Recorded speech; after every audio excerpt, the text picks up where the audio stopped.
Ilang tulog na lamang at panibagong taon na naman ang ating kakaharapin. Pero bago yan, kabilang sa ating mga pinaghahandaan bukod sa pagkain ay ang iba't ibang tradisyon na dumaan na sa ilang henerasyon. Kung ano-ano ang mga yan, alamin natin mula sa Sentro ng Balita ni Mary Rose Rosero ng Radyo Pilipinas. Matapos ang pagdiriwang ng Pasko, kasunod ito ang paghahanda ng mga kababayan natin sa pagsalubong ng bagong taon.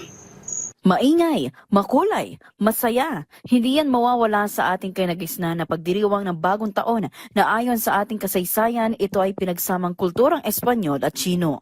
Maraming pamahiin ang mga Pilipino sa pagdiriwang at pagsalubong sa bagong taon. Ikaw, ano-ano ang mga tradisyon sa pagsalubong ng bagong taon ang ginagawa mo? Paghahanda ng mga bilog-bilog na prutas sa pagkainan. Nakagawa na namin na maganda nito dahil sa paniniwala na magbibigay ito ng swerte.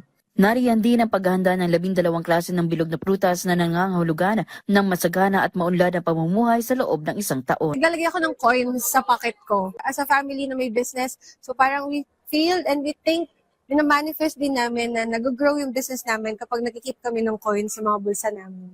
Maraming hapag sa lamesa. Maraming lapag, no? Mas maraming lalapag pa the next The year. blessing. The blessing. Yes. Hindi rin mawawala ang pag-iingay, pagpapailaw at pagpapaputok. Maraming kaugalian o paniniwala ang bawat isa sa atin sa pagsalubong ng bagong taon. Mga nakasanayan na minanampan natin sa ating mga ninuno. Para sa Integrated State Media, ito si Mary Rose Rosero ng Radyo Pilipinas.